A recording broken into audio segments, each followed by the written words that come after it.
Assalamualaikum warahmatullahi wabarakatuh. Ketemu lagi dengan saya di materi proses pengolahan logam, di mana masuk ke dalam materi dasar perancangan teknik mesin. Nah, ini adalah guru yang mengampu mata pelajaran saya sendiri dengan Ibu Rizal Umawi.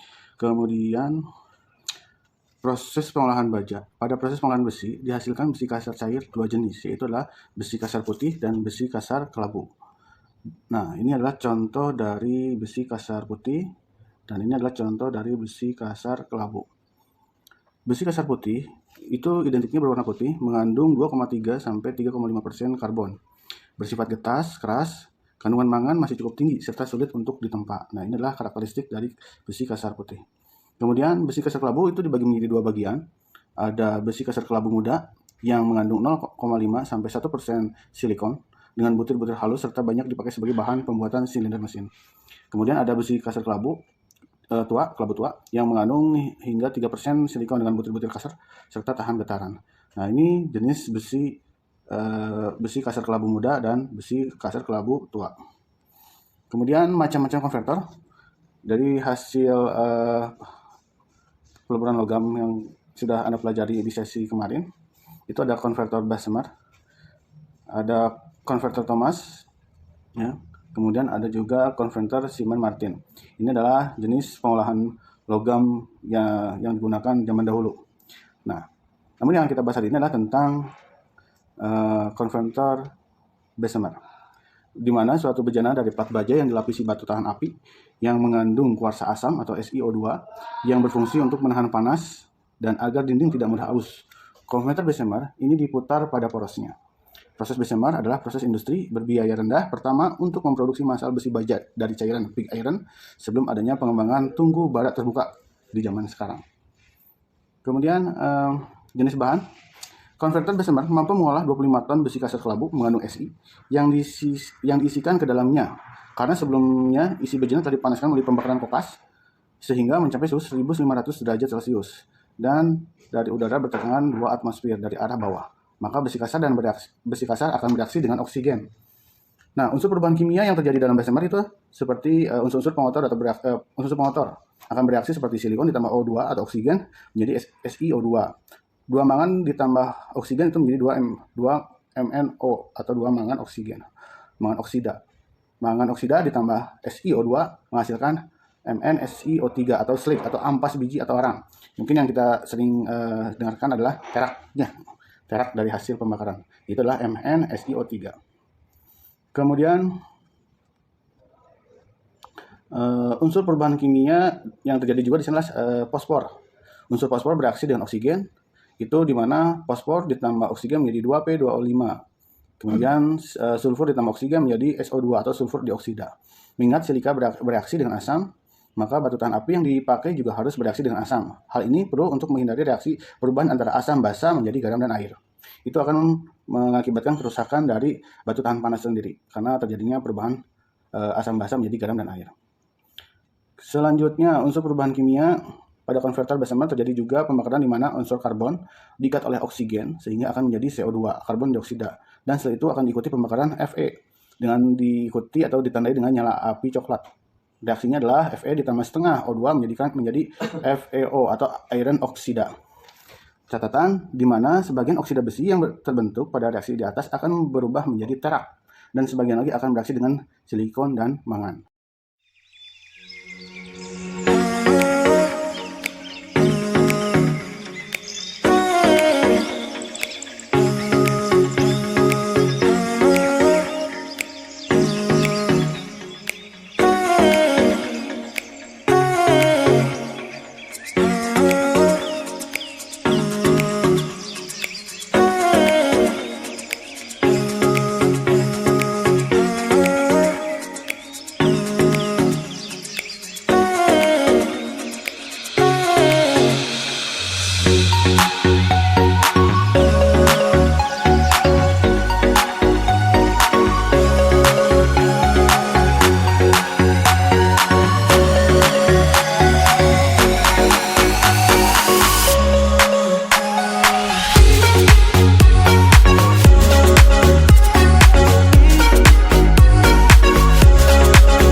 Proses Bessemer.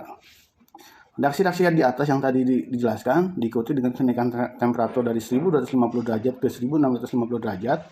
Dari reaksi di atas akan terbentuk terak asam, kira-kira 40-50% SiO2. Periode ini disebut periode 1 atau periode pembentukan terak, the slag forming period, atau periode ini disebut juga periode silicon blow. Periode ini berlangsung sekitar 4-5 menit yang ditandai adanya bunga api dan ledakan keluar dari mulut konverter. Kemudian pada periode kedua, yang disebut dengan the brilliant flame blow atau carbon blow, dimulai setelah silikon dan mangan hampir semuanya terbakar dan keluar dari besi mentah cair. Pada periode kedua ini, unsur karbon akan terbakar oleh panas FeO dengan reaksi yang diikuti dengan penurunan temperatur kurang lebih 50-80% dan berlangsung kurang lebih sekitar 8-12 menit.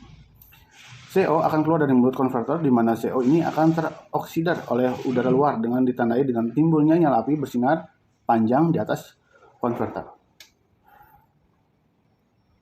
Pada periode ketiga disebut reddish smoke period yang merupakan periode brilliant flame terakhir. Periode ini ditandai adanya reddish smoke atau nyala api merah-merah yang kemerah-merahan dari mulut konverter. Hal ini menunjukkan bahwa unsur campuran yang terdapat dalam besi mentah telah keluar dan tinggal oksida besi FeO, iron oxide. Periode ini berlangsung 1-2 menit, kemudian konverter diputar sehingga posisinya menuju posisi horizontal. Lalu ditambah oksider atau forming mangan, ferrosilikon atau aluminium untuk mengikat oksigen O2 dan memadunya dengan baja yang dihasilkan. Baja Bessemer yang dihasilkan dengan proses di atas mengandung sedikit unsur karbon. 1934 version, which is now closed down. Bessemer's first experiments had used only 700 weights of iron. This converter is capable of handling 35 tons, which it changes to steel every 40 minutes. Steel is produced without using any outside fuel. Air is blown through the molten iron and starts to oxidize the impurities in it. The shower of incandescent sparks is followed by a flame which intensifies as the process continues.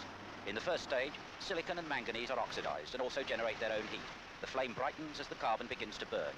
When the blow starts, the temperature in the converter is about 1300 degrees centigrade, but during the burning it rises rapidly.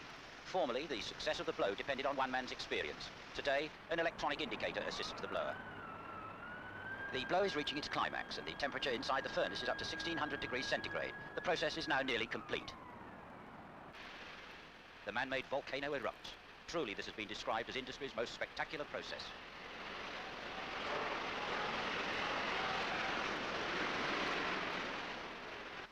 Carefully weighed additives to make the steel of the right specification are thrown into the ladle during the pouring. Tested.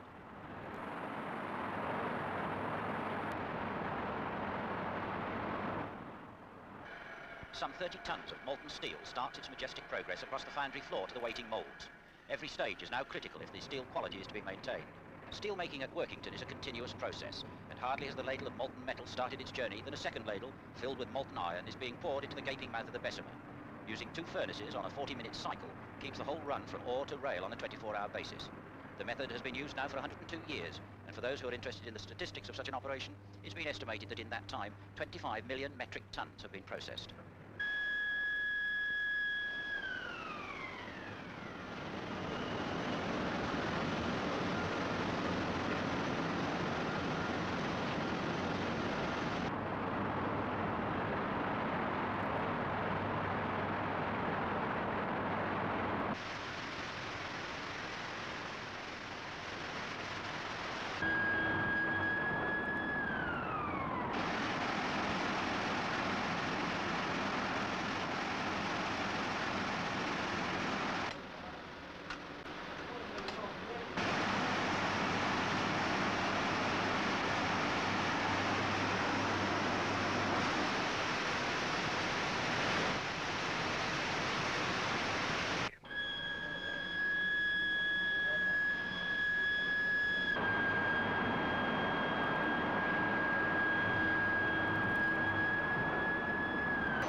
Every step of the journey from converter to mold is monitored and temperatures are carefully checked. Alloy additions are made to adjust the final composition. In effect, one man only is in charge of the operation of filling the molds. The largest holds approximately 6 tons. Made of cast iron, they're filled when the operator lifts the stopper and the steel flows into the mold. Once again, careful note has to be made of the temperature and also the speed of pouring. Both have to be strictly controlled as they have each an influence on the physical condition of the steel ingot. Nothing is allowed to get in the way of purity, and every mold has to be thoroughly cleaned after it's been used. At this stage, the molds are allowed to cool a little so that ultimately the solid but still hot ingot can be extracted. Today, the work is carried out by an overhead crane fitted with a special ejector. It's here, perhaps more than anywhere else, that one realizes just why steelworkers got their reputation as hard men. Imagine this being done by hand. Finally, the ingots are lowered into what is called a soaking pit. In reality, it's the equivalent to an oven, where the ingots are kept hot prior to their short journey to the cogging and rolling mills. This is the last process, and the 4-ton ingot, now called a bloom, can be turned into either a rail or a sleeper according to demand.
Nah, untuk baja Bessemer, kadar unsur karbon dapat dinaikkan dengan cara mengurangi udara penghembus terutama pada periode kedua, menambah karbon pada periode ketiga hampir berakhir, yaitu dengan menambahkan besi mentah. Berat logam pada proses Bessemer ini akan berkurang kurang lebih sekitar 8-12%. Hasil dari konverter Bessemer disebut dengan baja Bessemer yang digunakan untuk bahan konstruksi. Nah, ini adalah konstruksi Bessemer. Nah, dari konstruksi Bessemer ini, nah ini adalah metal baja platnya, ya. Nah, di bagian dalam kemudian ada lapisan tahan apinya, ya. Nah, ini lapisan tahan api ini tidak boleh terkena asam basa. Harus sama unsurnya asam dan basa supaya tidak terjadi kerusakan. Nah, ini adalah contraflow, angin dihembuskan dari bawah masuk ke tungku. Akhirnya udara itu akan keluar dari mulut konverter Bessemer. Nah, ini contoh dalam dari konverter Bessemer. Hasil dari konverter Bessemer ini masih hasil setengah jadi. Nah, ini dari hasil setengah jadi ini nanti akan diproses kembali, dibuat menjadi bahan-bahan yang digunakan untuk produksi lanjutan atau produksi permesinan. Oke, tugas. Silahkan yang pertama Anda, mengapa kadar fosfor pada konverter Bessemer tidak bisa dihilangkan? Nah, silahkan jelaskan. Kemudian jelaskan prinsip dari metode konverter Bessemer. Cukup jelas ya? Nah, silakan Anda kerjakan tugasnya. Bila ada sesuatu yang kurang paham, silakan langsung ditanyakan ke guru mata pelajarannya langsung. Oke, terima kasih atas perhatiannya. Kita ketemu lagi di pertemuan selanjutnya. Assalamualaikum warahmatullahi wabarakatuh.